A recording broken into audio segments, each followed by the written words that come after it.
Sarah, what have you done? Kerrigan, the die is cast. This is the last day. Your swarm darkens the sky of any planet. Forget Minsk. Forget all of it. When we are done here, I will return to my people and accept their judgment. Command, we've found Kerrigan. She's holed up in a Zerg base. I made my peace long ago.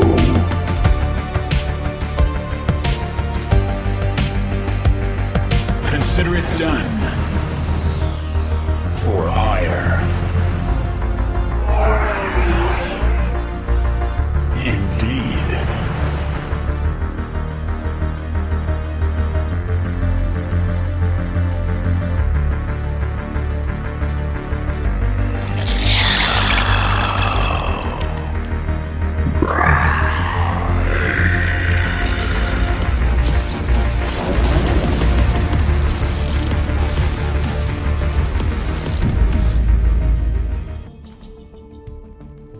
Well, welcome, Protoss, Terrans, and Zerg.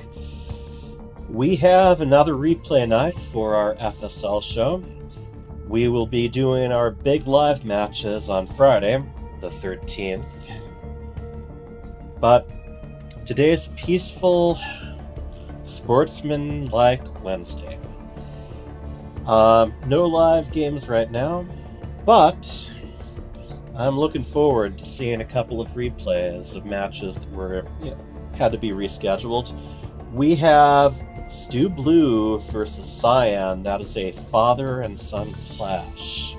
Very personal, I'm sure, at Code A level. And then we have the team of Pebble and E.T. Ponhome, known as Secondhand Lion. Brothers, by the way, I believe.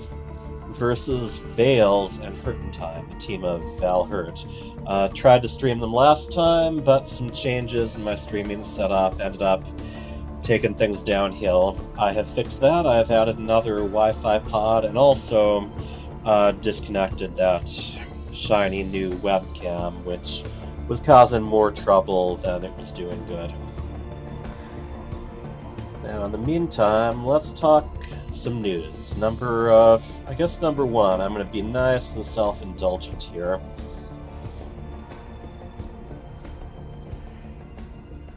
I got some new achievements to show off. I have reached 500 wins as solo, one-on-one as Zerg, and have unlocked the Infestor Portrait and the Charbrood decal. And then I also reached Ascension level 550 in co-op, unlocking a spray of Donnie's Peanut Butter. Watch the end of Wings of Liberty, and that might make more sense. Who knows? Now, in other news, though, BlizzCon's coming up. They have shown off what's included in the digital bundle, the BlizzCon collection. No surprise, nothing having to do with StarCraft, nothing having to do with Heroes of the Storm. Interestingly enough, they also don't have anything for Diablo 2, Diablo Immortal, Warcraft 3. So it's Hearthstone, World of Warcraft, Overwatch 2, Diablo 4. So yeah, probably, if you want to save up money, like me, you will have a chance to save up a little bit more money. I'm not expecting any big StarCraft-related announcements or small StarCraft-related announcements either. However, by the end of this week, the Microsoft acquisition of Activision Blizzard may be complete. We'll just have to see. That's not going to guarantee that StarCraft's going to get any more attention, but it does open the door. There's been a lot of people within Microsoft and the Xbox division who have expressed interest. So, if it's the case, it's not going to happen overnight, but gives us something to hope for the future, and I like that. Alright, so enough about me, enough about Blizzard Entertainment. Let's talk about the FSL. We are getting pretty close to the end of the season. We are going to be putting together what the playoff brackets are going to look like. There's going to be some intersecting between the different divisions. I'm very excited about it. We might even get a chance to have some special people do the casting. I know, even more special than me. If you don't believe it, I don't either, but we will give it a shot. Alright, Cyan versus Stu Blue. They will be meeting... They already met, actually just earlier in this evening, on Altitude. They are Code A. Cyan's been doing a little bit better than Stu Blue so far this season. Let's see if he keeps that up. Stu Blue, of course, still very young, but when he does his gateway pushes, he really hits hard.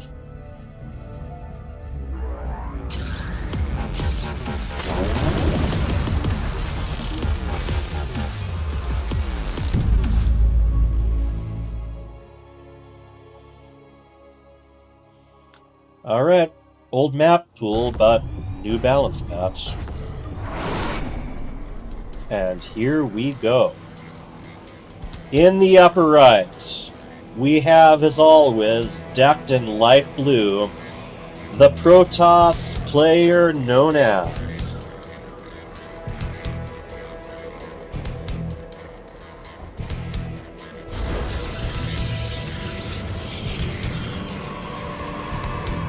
and his opponent, the purple Protoss. He is called Stu Blue 88. Alright, father and son opponents. Luke versus Darth Vader.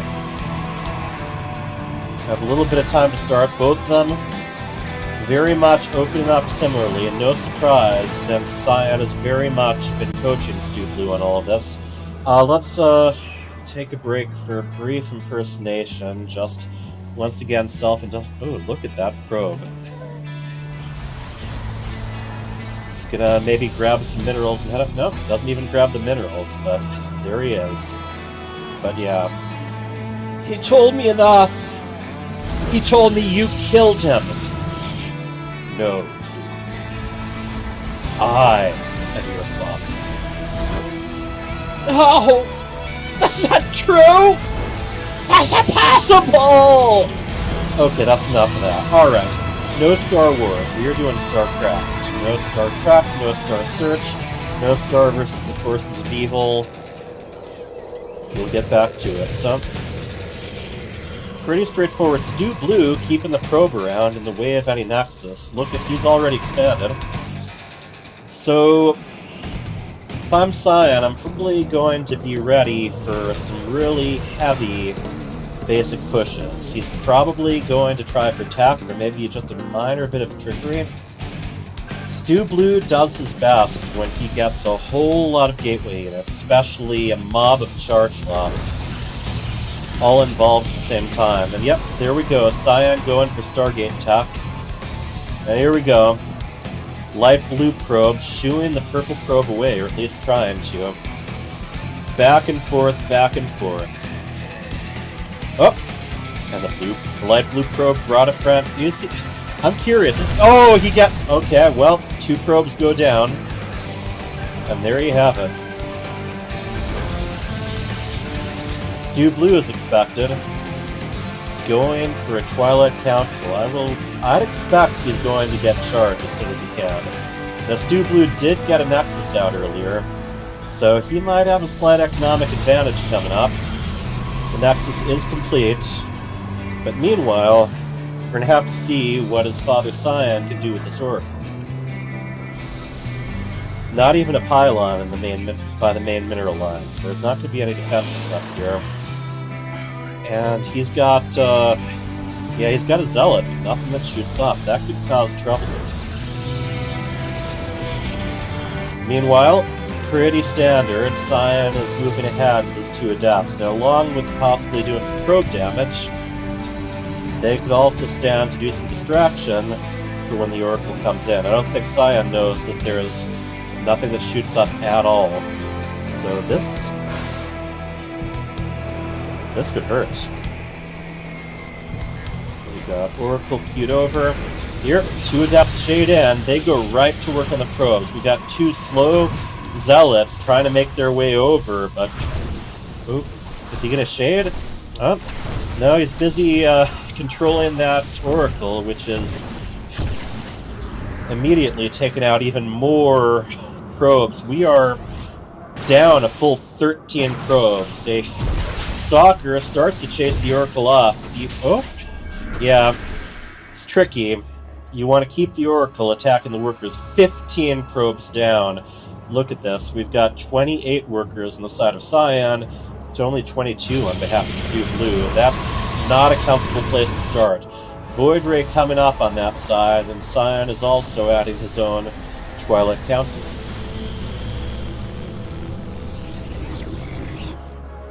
And here's that Oracle. About half health, but it's already done recharging shields. Scion's just waiting for it to recharge more energy. Still, no defensive structures by the mineral lines. We do have triple shield batteries up front, though.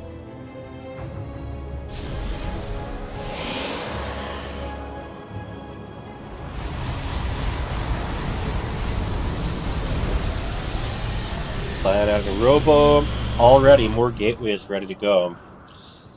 And I think before long he's going to have twice the supply of his opponent. And once again, a lot of Zealots, but very limited with what shoots up. So Oracles, Void Rays, there's not a lot that Stu Blue can do to defend against them.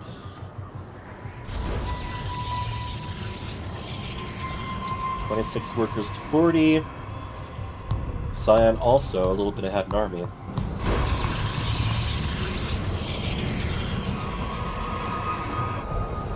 And here it comes.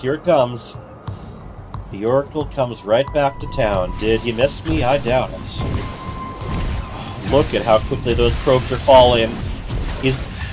Stu Blue a little bit late to pull the probes. He is moving his army, but that's one unit, once again, that's able to shoot up.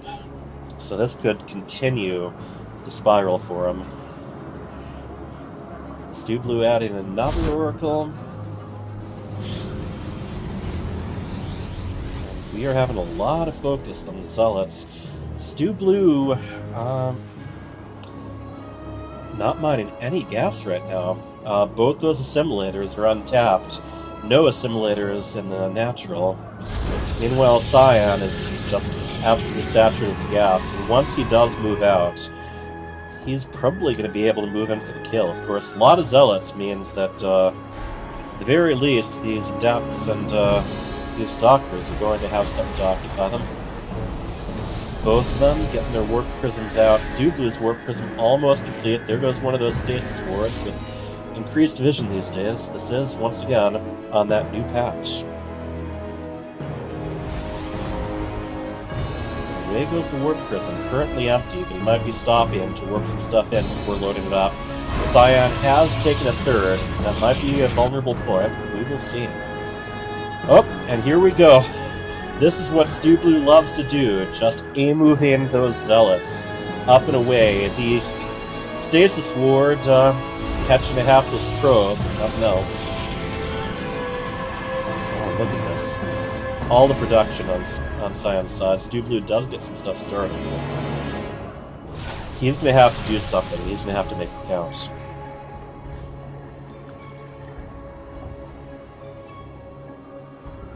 Upgrades continue along on Scion's side. Stu Blue is adding more gateways and pylons, but still no gas mining at all. This is reminiscent of some of those charge lot rushes, but it's way too late to consider this a rush. What do we have up front? We do have a couple of shield batteries, a little bit oversaturated in the minerals, but I assume those will be transferred very, very soon. Oh man, 13... Yeah, look at this. Back home, I think a whole mineral line just went down, and maybe more too. 10 probes 10 probes down. This is looking worse and worse for Stu Blue. He still really doesn't have anything to answer that Oracle with. 11 workers to 52. This, yeah, Stu Blue's hand is forced. He has to do something. He has to really make... Oh, look at that! Look at all those zealots that got caught in the stasis ward. The Stalkers and the Void Rays move in. We even have an Oracle hitting from behind. Those Stalkers will be down pretty soon, and those Zealots are going to find themselves surrounded. Well, or they might... Nope, they are going to find themselves surrounded alright. Those Adepts are probably going to do an effective front line up here. Oracle not with any energy. Definitely some fatalities going on here, but really, Cyan can handle it. He can keep remaking. And Zealots chase each other away. We have GG.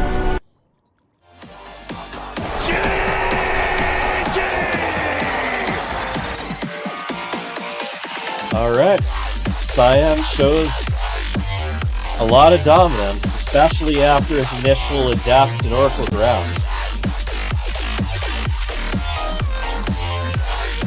And Stu Blue never really able to build up or get much in the way of damage done.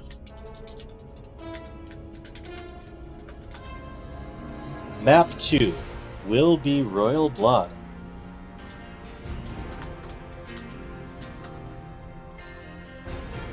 And the third match... Well, we will see. Third match if it goes there.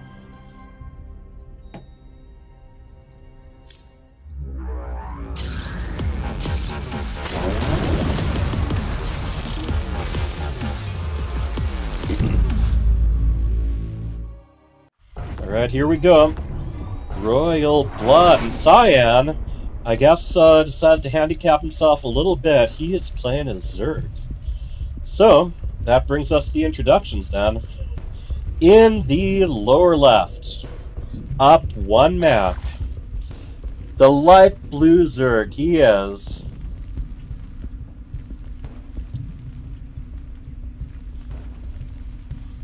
Well, Cyan. Not sure if that one is working or not, but hey.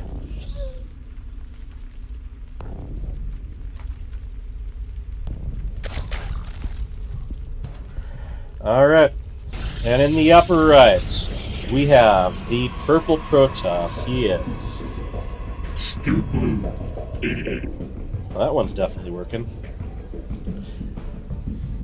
Alright, here come the Zerg.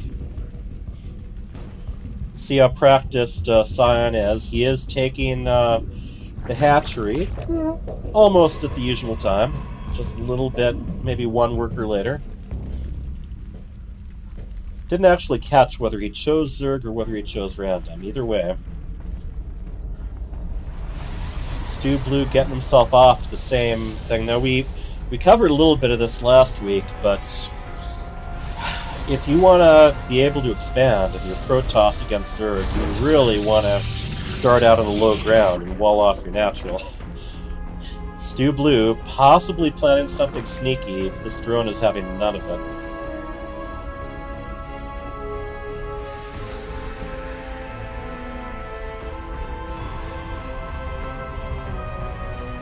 Go.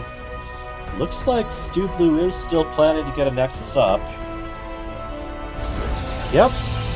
Now that Nexus could be very vulnerable. There is nothing in front of it, not even one pylon.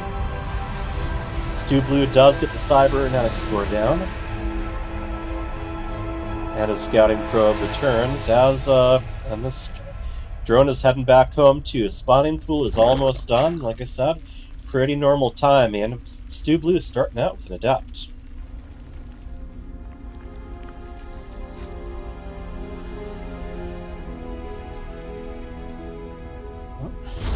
Alright, there's the pylon.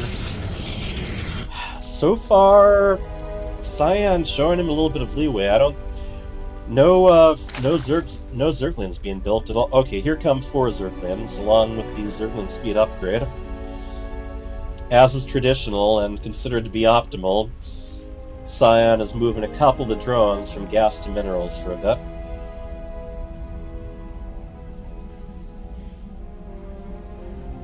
Right now, Cyan just tiny bit ahead as far as the worker is. Now, Stu Blue does have this probe that kind of needs to earn its keep. It's just standing there right now. A couple of adepts blocking off where the wall is open.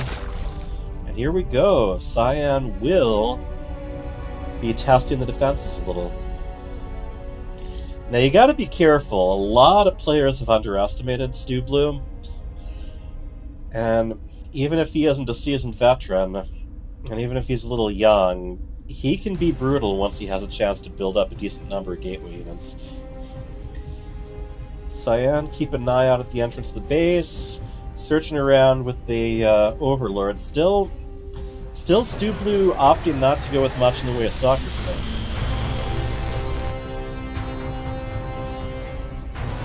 Basically got 3 adepts versus 6 Zerglings. Oh, the adepts take the front. Cyan taking maybe a little bit late of a hatchery, but a hatchery nonetheless.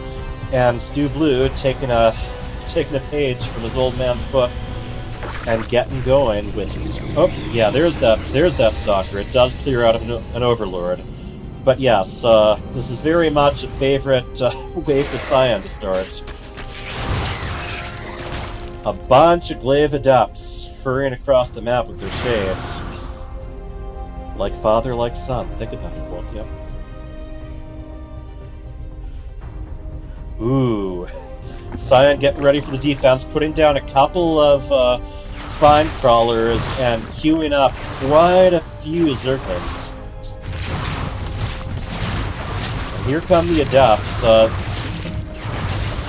couple of them aren't attacking. Some of them are just stuck there. And the Zerglings surround them. They're going to be doing quite a bit.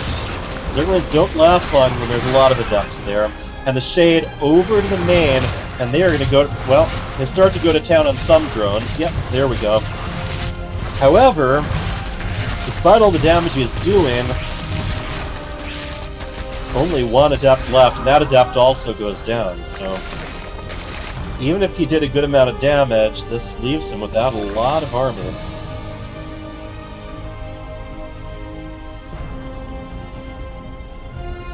Now, Cyan, I gotta say, quite a bit behind in workers. He invested quite a bit in all of those, a lot of minerals in all those Zerglings. He has a total of 17 of them right now.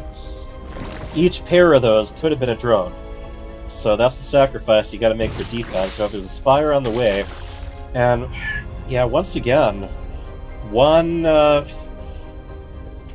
Stalker, no cannons, so if Cyan does choose to go Mutalist, there's not going to be a lot to defend from him.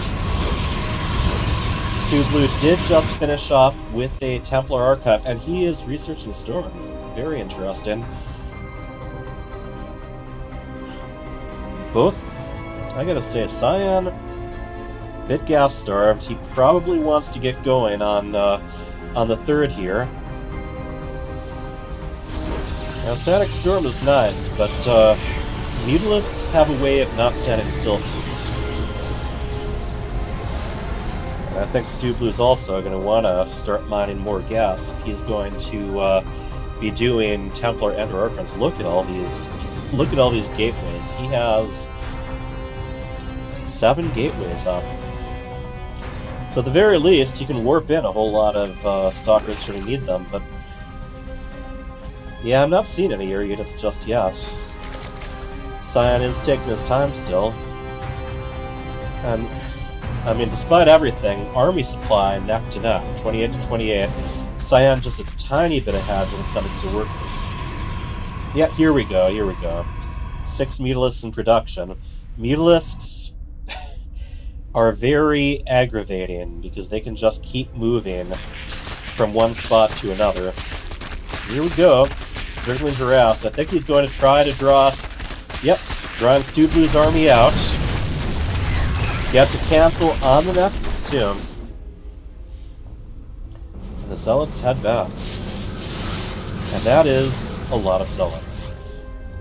Mutalisks do... you know, they can fight zealots with impunity, but it still takes a while to clear them out.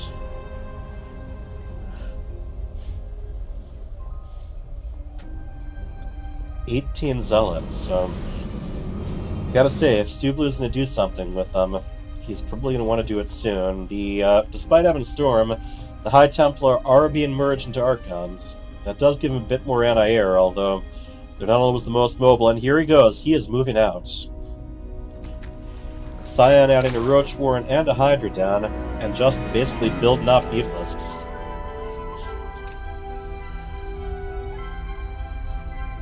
21 Mutalisks. And here they go. They might be exiting just as the offense begins, but they can swing around. Mutalisk can move pretty fast. So we will see how Scion reacts to this. He does have... Yeah, he's got those spine crawlers. Those zealots and archons can make fairly short work of them. Yep, the Mutalisks take a U-turn. They are going to try to snipe what they can. Oh! Storms, not bad, and Archons do splash damage. However, as long as the Mutalisks aren't too stacked, there's only so much they can do. These Zealots might be able to clear out quite a bit, though. However, I mean, obviously they can't fight back against the Mutalisks. And Scion has a little bit more economy to spare. Those Mutalisk Glaive Worms bouncing between the Zealots. So as strong as Zealots are, each one of those damages multiple targets. Alright, what do we have? We have 56 army to supply to 16. Scion's army very mobile. He is going to hit back right away with Zerglings and with Mutalisks. On the upgrade side, Stu Blue does not have Blink, so he might find himself stuck chasing these Mutalisks from one spot to another. Blink has started.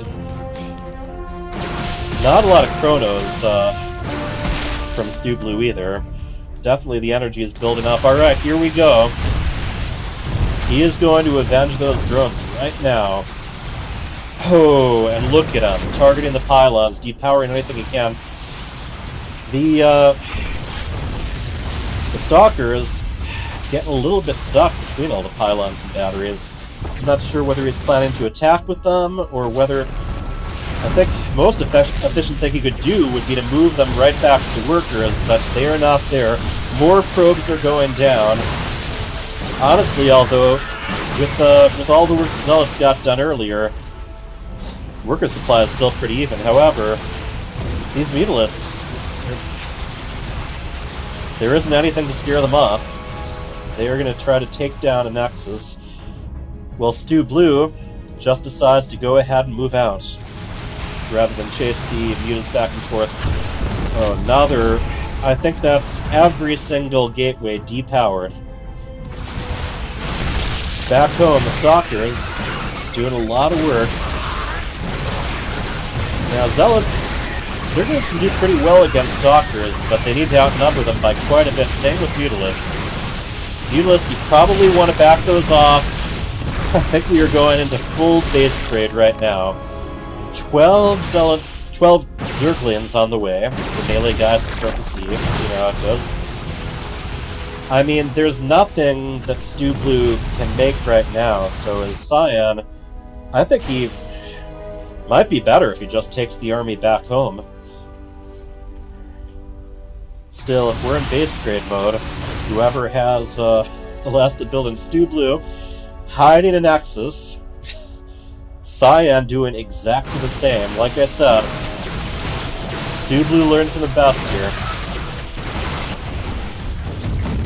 Now, when it comes to Mutalist versus Stalker, Mutalists are a lot more mobile. And honestly, as far as army supply goes, he's got twice the supply. Ugh. Mutalists maybe not the fastest at clearing up buildings, though, even with this many of them. So we will see where this goes. Both of them have a hidden base, pretty much on exact opposite sides. Here go the Stalkers. Scion does have quite the bank of minerals and gas, so honestly, he could start building stuff. He still has his tech structures; those were not eliminated. For now, I think he's just saving up, gradually clearing things out. Down goes the gateway. Templar Archive is next. Nothing but pure carnage here.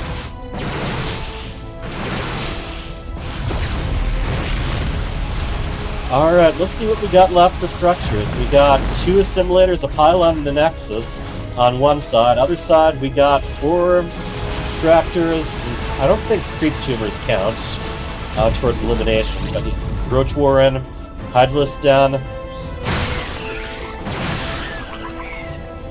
Spawning Pool, 1 hatchery, and 1 lair. Alright. There goes the cleanup. All of Stu Blue's structures are back at one spot. Both of them actually still have quite a few minerals, so if they wanted to, they could build all over the place. Cyan anticipating that he could be losing a lot of tech structures, making spares over where his hidden base is. I don't think there's much hope for Stu Blue here. Especially since the Stalkers are not defending that base, and the mutas are going to swoop in. Oh yeah, Hydralisk on the way, and some Spine Crawlers over on behalf of Cyan, so he is fortifying his remaining base. Here we go. Mutas. Hey guys, did you know that Mutalisks, yeah, they use their wings when they're in atmosphere, but when they're in space, where there is no atmosphere, they just flap their wings instinctively. And they propel themselves around by expelling gas from these little slots in their shells, their carapace, yeah. So I think this is going to be GG here and now, or Stu Blue might use the time-tested method of forcing his own father to destroy every last oh no. We have the GG. He's a better sportsman than that.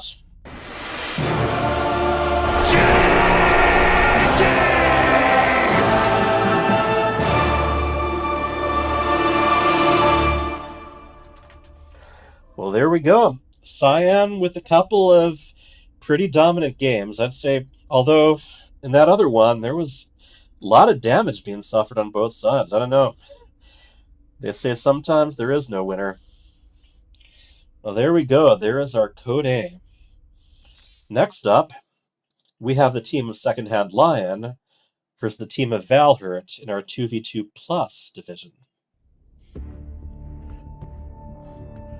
I'm going to have to go back here a little bit to find that. I was planning, well, I started casting this last week, but just ran into some technical issues. Game 1 will be heavy artillery. Now, Vales and Hurt in Time have been pretty dominant. They were both excellent players. E.T. Ponhome, also a fantastic player himself. Pebble, still learning. So we will take a look.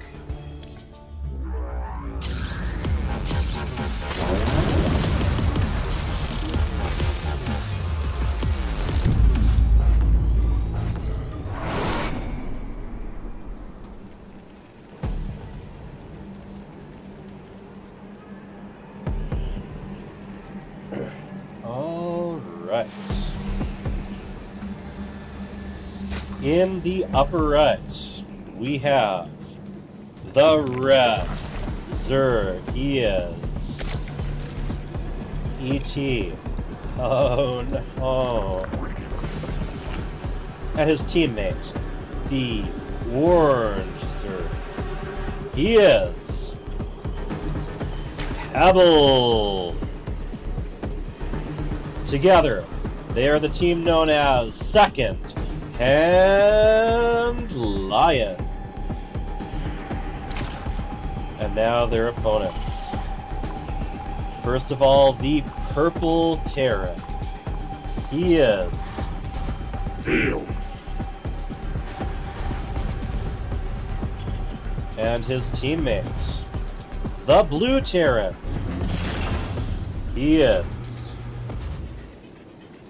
Hurt in Time. And together they are Valhurt. Alright, here we are on heavy artillery. We've definitely seen some creative use of the mineral walls here. Usually not the greatest of success.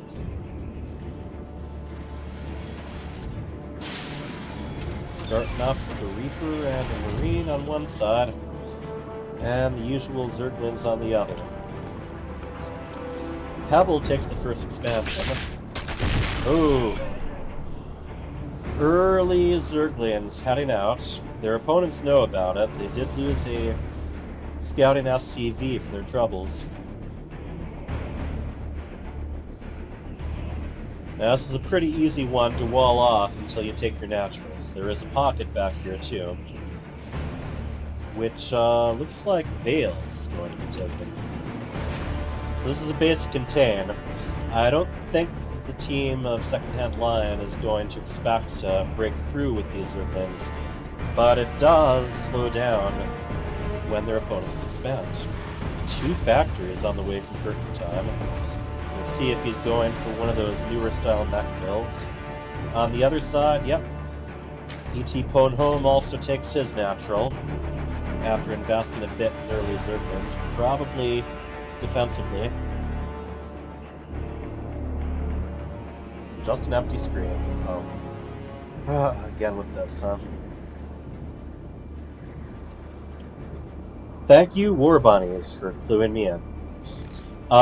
Didn't miss much other than some Zerglings killing an SCV.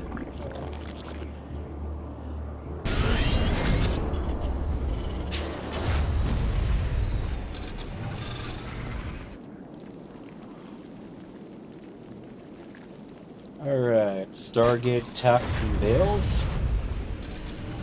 Lair on the way from Pebble.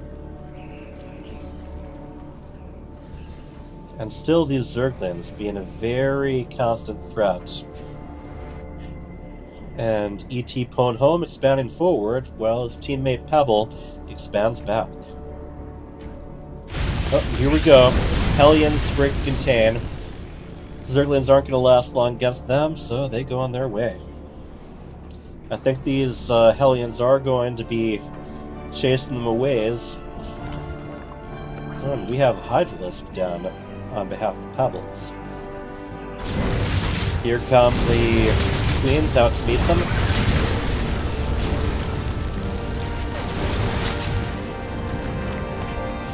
And Reapers as well. There they go. Picking on that hatchery.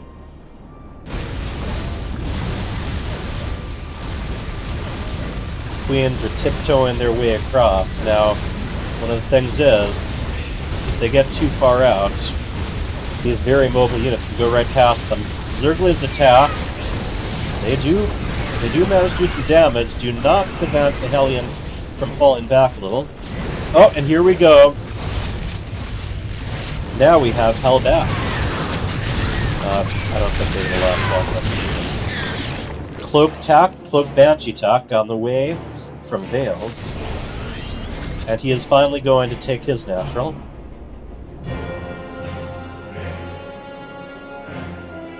This hatchery was successfully finished.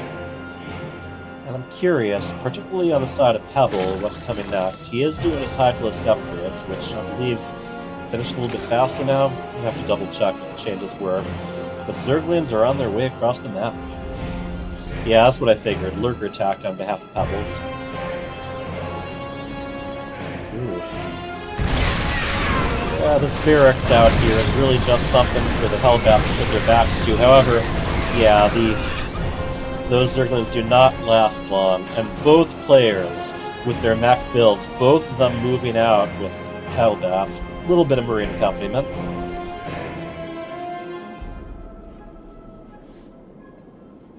Supplies, pretty even overall, but Vales definitely has a bit of a lead over everyone. Which is impressive considering, you know... Actually, no, he was the one who took the first command center. Alright, here we go. Is there any... I don't think there's any detection yet. There are spore crawlers, but no overseers. here we go. Just a few Hydralisks. I don't think they're going to last long. Siege Tank and Hellbat surround the hatchery and finally bring it down. Valhurt Relentless moving forward, planting a Widow Mine down, cloaking both the Banshees. They do take a little bit of friendly fire. There you have it. Moving ahead. They're Marines, but no upgrades for them. They're just basically there for a little bit of random support. Oh, and look at this Banshee. Look what's accomplishing here. Just constantly just staying away from the spore crawlers. And, well,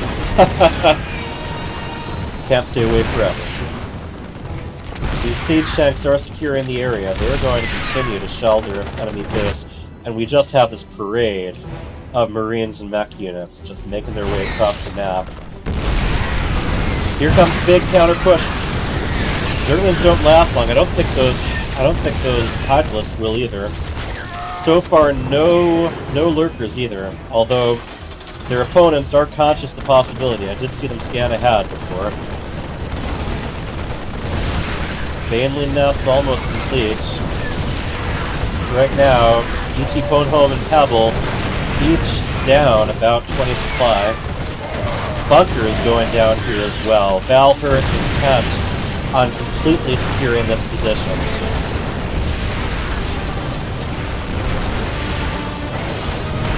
And War Bunnies, it's GG!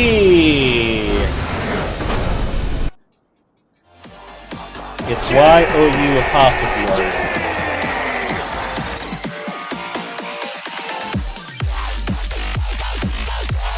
There you go, game 1.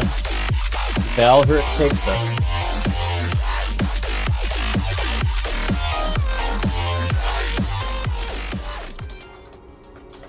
So basically, I mean, they built up more, and they pushed out harder. I mean, even if the initial Zerglings prevented expanding, I think their opponents, Second-Hand Lion, just weren't able to do much damage with what they had.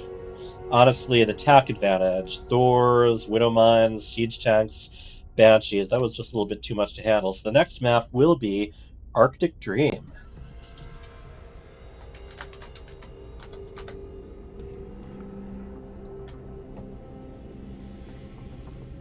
Let's get started.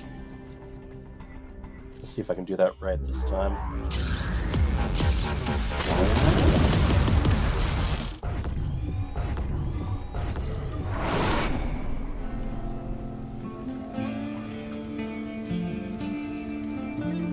In the upper right, we have the red Zerg. He is E.T. Ponholm. And his teammates. The Zerg in the orange. He is Pebble. Together, they are Second-Hand Lion. And their opponents, up one map, we have the Purple Terran. He is Field. And his partner, the Light Blue Terran. He is Curtain time. Together, they are Valhurt. Alright, so I always point this out, but this is the map where you're furthest away from your teammates. Separate ramps to defend. You've got pocket bases behind, so your expansions can be a little bit more defendable, but oftentimes this is the map where you end up rushing and teaming up against one player, seeking to eliminate that one, and then only have one to gradually wear down and defeat. Here comes ET, similar to last game, already moving out 6 Zerglings. Meanwhile, his teammate Pebbles makes the expansion in the pocket. Couple of Reapers on the way, and both players, Hurtin' Time completely walling off. Vales, not yet, he's about to. Yep. They know what the game is, and a lot of the time that's just making sure you have something behind those supply depots. Did he, Swarm forces under attack. Yeah, he noticed the Zerglings. Oh, we will see whether that Reaper manages to escape. Speed, not quite done, but will be finishing momentarily, gradually kiting them. All while Vales helps with defense back home. Resource training is not available just yet, so it's going to be, I think, all ET as far as the offense goes. Here we go. Baneling Bust ready to go. Everyone's move ahead to test the waters. And there's those slow zones. The can be kind of tricky as you rally your troops, but there you go. Pebbles is joining in. Circles the zone. Supply depot goes down. There are 2 Marines and a Hellion over here to defend. Got to keep the Hellion moving. And it does some pretty good damage.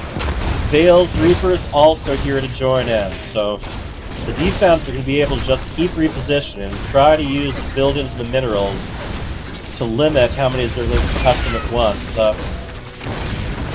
SCVs might be joining in, or bouncy grenades there. Yep, that's right. The boys are helping with the defense, and doesn't quite manage to replace the supply depot so far.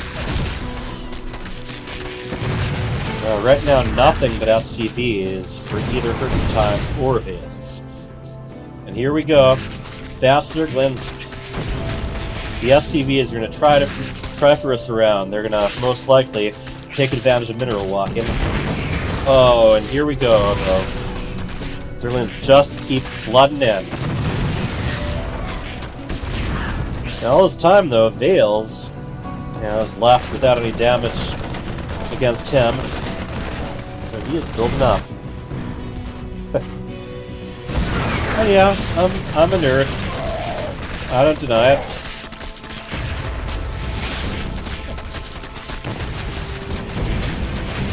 It's just how I get noticed.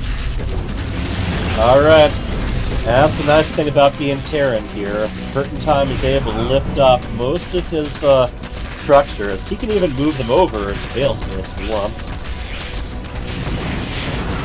But meanwhile, yeah, E.T. Pwn Home only just starting to take his national. So there were a lot of minerals spent on this attack. They are going to see if they can get something similar done against Vales. Vales almost has a Banshee up. Plus, he's got a siege tank, a Hellion. Pretty well defended. Yeah, Pebbles double Expo. No. Pebbles just finished with a third. Alright, here we go. It doesn't take the Zerglings long to find that other base. They're still going around, seeing if they can clear out a little bit more.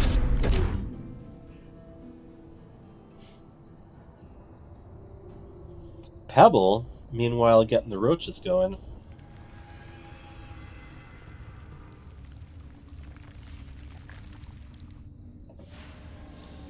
Zergling's searching around, just making sure that Hurtin' Time doesn't find any good spot to land and start mining or producing again. And in the long run, if he can't manage, then Vales is going to be on his own. Look, Hurtin' Time has 1 unit. 1 SCV out there. Here we go. Vales is securing this base again. While he's doing that, though, E.T. Pwn Home is looking to see if he can get some damage done, maybe on Vales. Vales is pretty secure. I mean, multiple siege tanks work pretty well behind walls.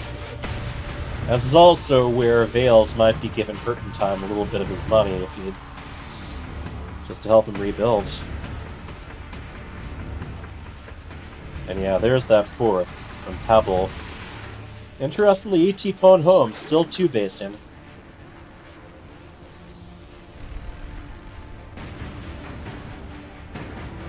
Multiple upgrades going for the Marines. Combat shields and stim attack. Ooh, look at these Zerglings. Doing even more damage to Curtain Time.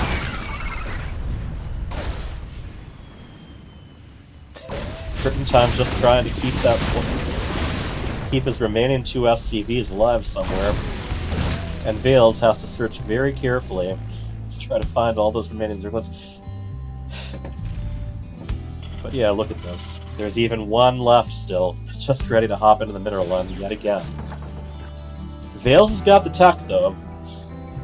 And I gotta say, this Banshee and Siege Tank combo, it's not gonna be the easiest to defend against.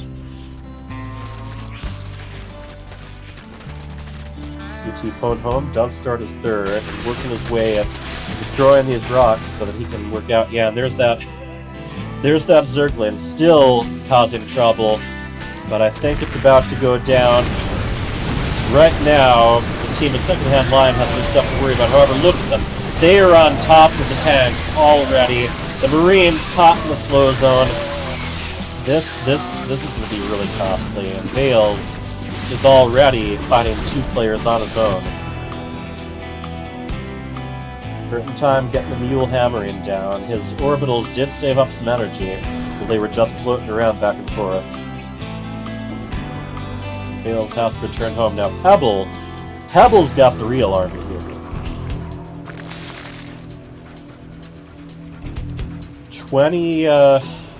20 roaches, 60 drones, so he's got the economy too. Pebbles just keeps moving further ahead. UT Ponhome has been doing most of the work. Oh, and check that out. Wait, am I right here? Yeah.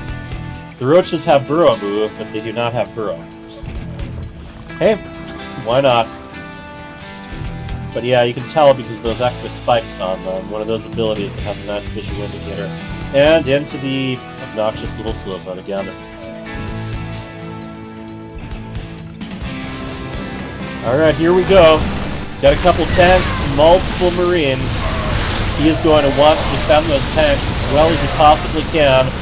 A lot of damage going down on both sides. However, right now Pebble is the one with units to spare.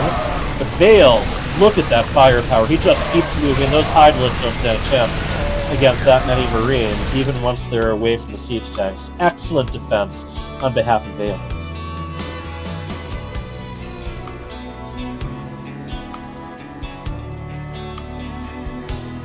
Costly mistake. ET missed his natural expansion. Here. I didn't know Matheson could see what was going on here, since KJ isn't actually in the party with me. That's impressive. Maybe he just guessed that's what was going to happen.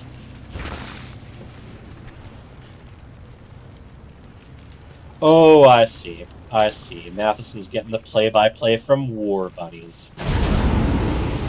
Here we go. A couple of medevacs being loaded up. Vales is going to see if he can damage his opponent's economy a little bit, because right now, Pebble is just out of control. Army's going up. This big Roach Ravager group. Still no burrow on those burrow move roaches, but hey. Pebbles is has started researching it. Maybe he just noticed. It's an easy mistake to make. I'm actually kind of surprised he can even research that before burrow's done. Vales clearing out quite a few drones. Now his Marines are pretty split. It's going to be hard to get them all into medevac. Medevac does go down.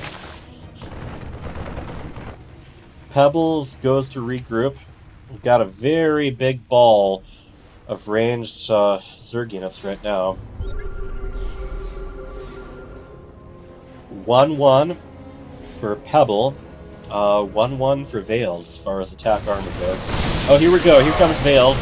He does get the tank siege. There's a lot of Ravagers ready to drop files on them in this excellent concave. The Marines run for it. And I think this army is just going to push further and further into the enemy lines until they can do enough damage. Curtain Time and Vales together have less supply than Pebble does, so that tells the story of this. Command Center goes down before it can finish turning into a planetary. Marines, I mean, excellent micro from Vales, but there's only so much they can do. Hurting time, setting down the siege tanks. His opponent's going into the high ground, though, although being trapped in that ramp makes him a little more vulnerable. But Roaches and Hydralists have made their way up. WP. Second-hand Lion takes the match. We are going to Game 3.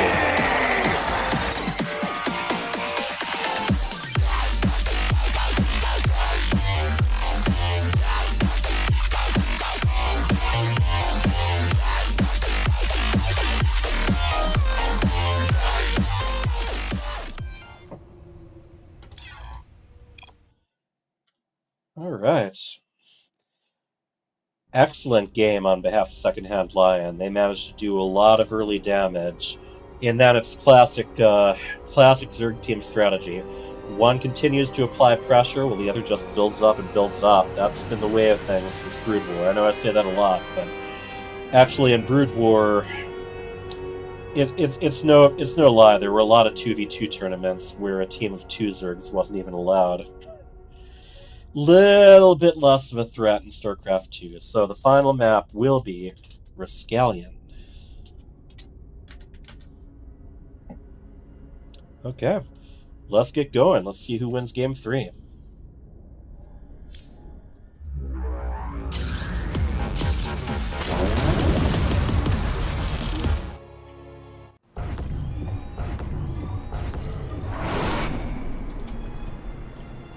Now, in the lower right, tying up the series, first of all, we have the Red Zerg.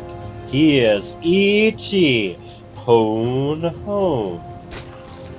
And his teammates, the Orange Zerg. He is Pebble. Together they are Second-Hand Lion.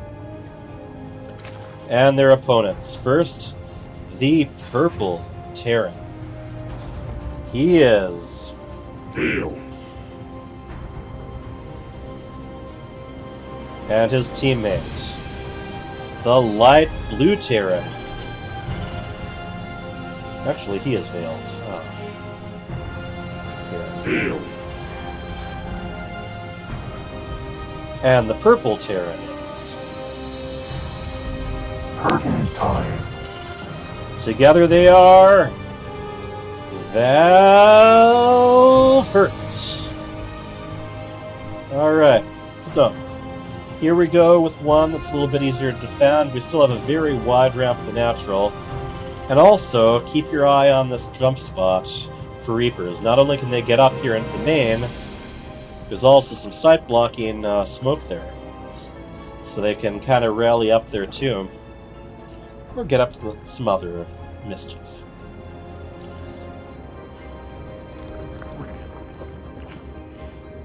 But yeah, War Bunnies, by all means, keep giving Matheson some good information to work off of. So this time, E.T. not going with early Zergman aggression. Him and Pebbles are pretty much side by side as far as their spawning pools and hatcheries go. Back home it is Hurtin' Time, who is going for an early factory. Well, his teammate Vales going for another appearance.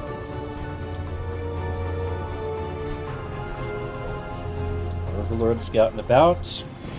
And Vales momentarily taking advantage of the Zelnaga Watchtower, but then heading up to the other Zelnaga Watchtower. Why not?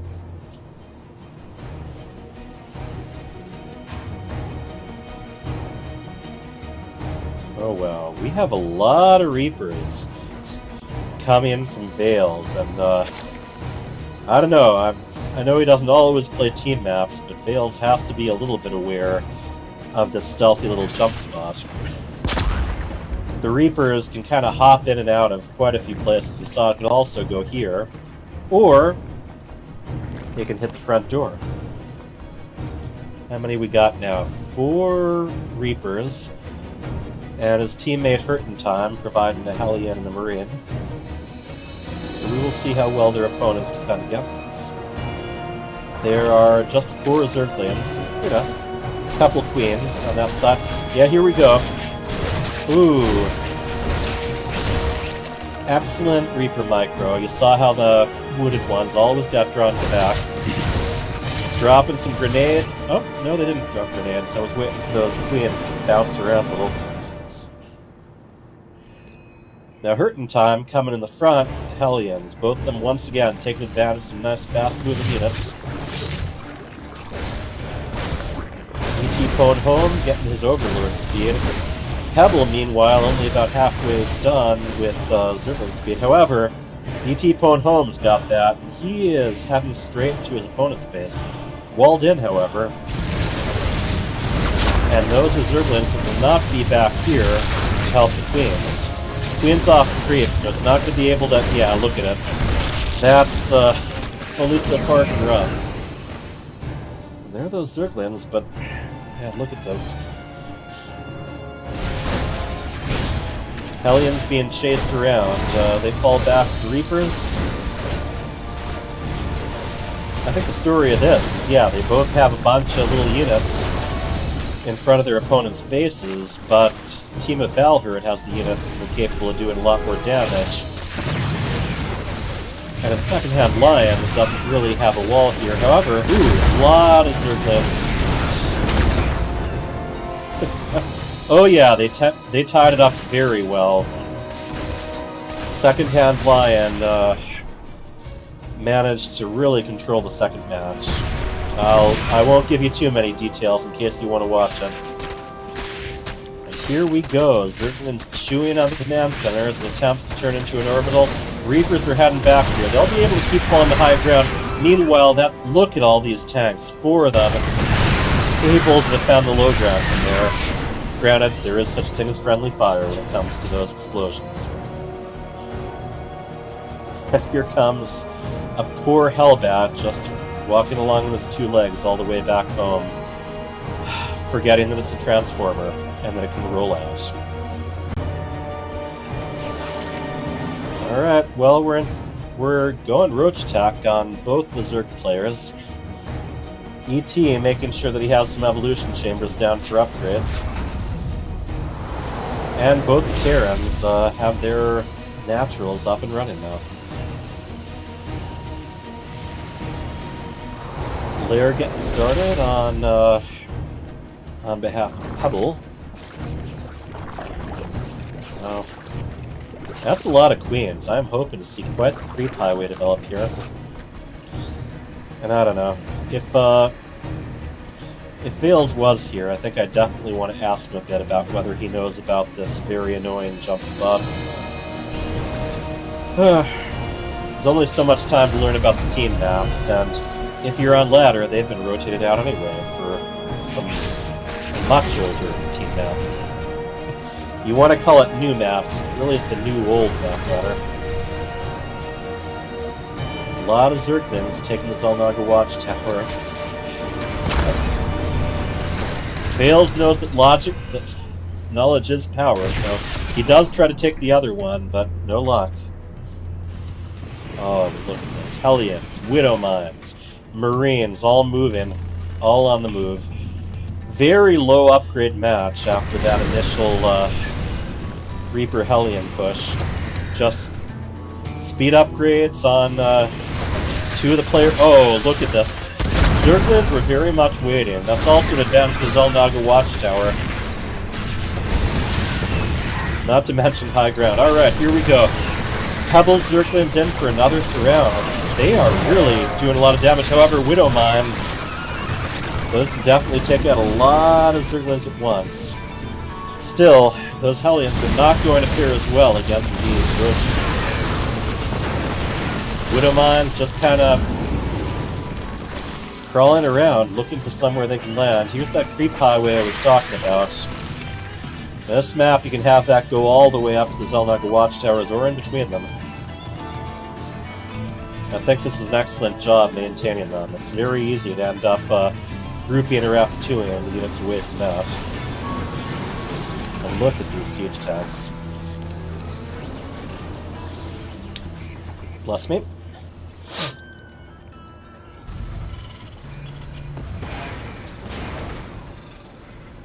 Alright. Got multiple medevacs filling up with Marines and mines. That's 4 of them going across.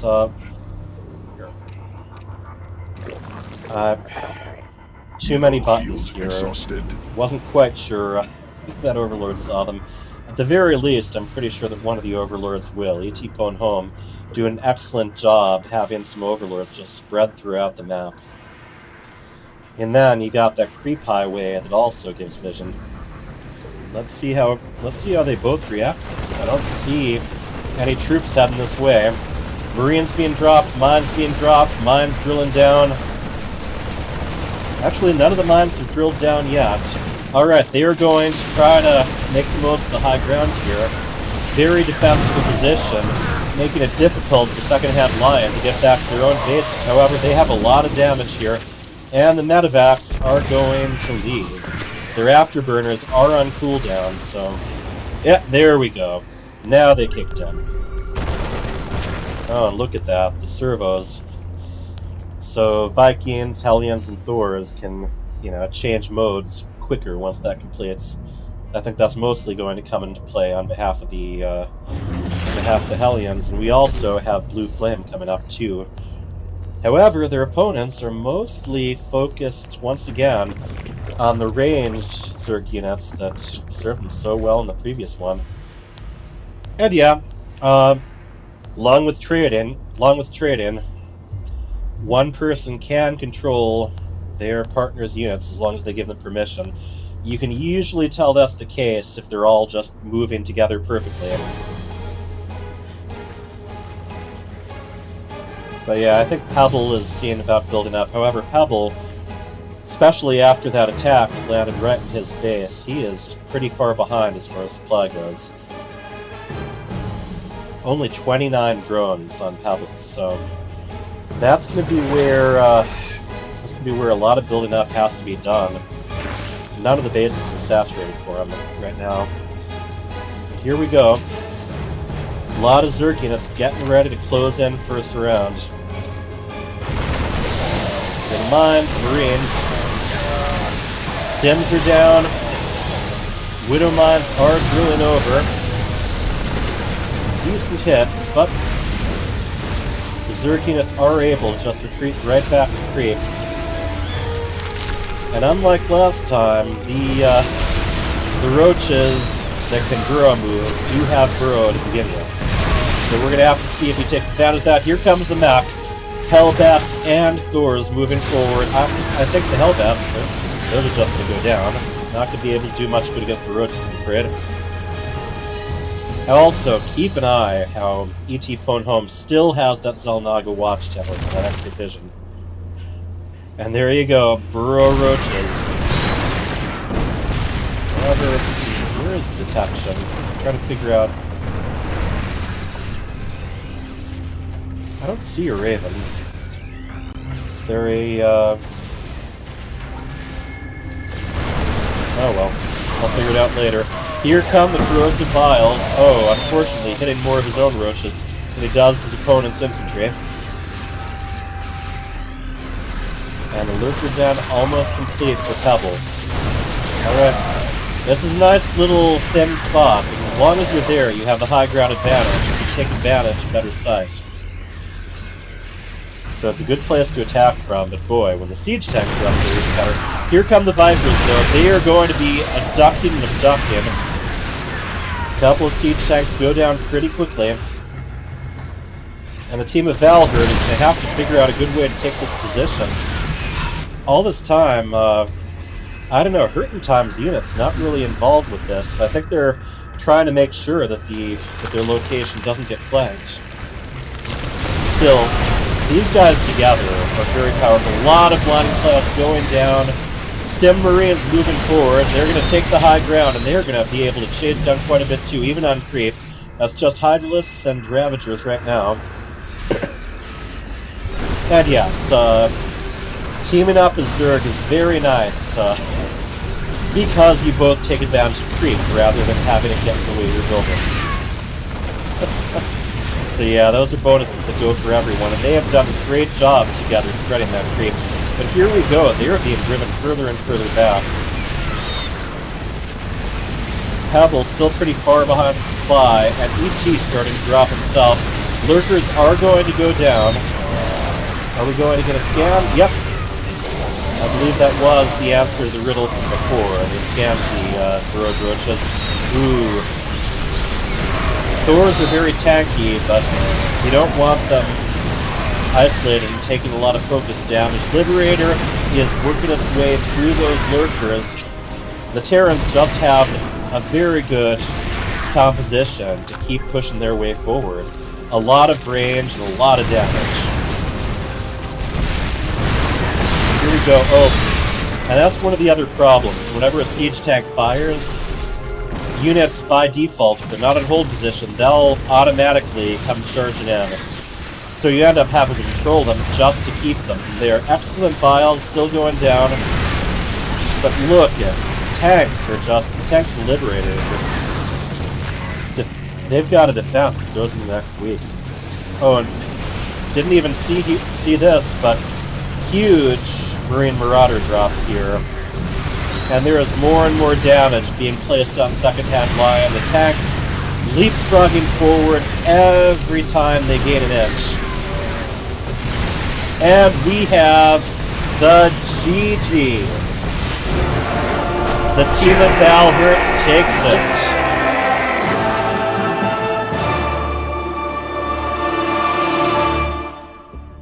And there you have it, ladies and gentlemen. We have actually very competitive matches there. In the end, in Game 3, Valhurt just having the economy and the tech to stand tall. And I think it made a big difference that they were able to defend that base that was surrounded. That was a lot of investment, and in the end, they were able to just turn things around and just march forward to victory. Of course, Second-Hand Lion did draw blood. They did win one match, so Valhurt goes 2-1. Alright, so Friday. We got Friday the 13th with FSL again. The F may stand for Friday. I forget. It may stand for forget as well. However, in 2v2, we will have Lighthood and Horus against War Bunnies and Greenpire. Code S+, we will have Sir Maligant against KJ Freedom. In 2v2, basic 2v2, we will have ET Ponehome and Pebble again versus Grey and DLS Mazel. In code, is that code A or code B? Yeah, code B. We will have Nachos versus Chienpo. Nachos, by the way, is planning to go around in that game. And, oh man, who do we have here? We got Deepu versus Hyper Turtle. We'll see how I do there. I've very much been dividing my attention as far as what I do in StarCraft 2, but I've at least been laddering more. So wish me luck, wish everyone luck, and by all means, please join us Friday, when we will be having a nice, long, and very competitive night of FSL.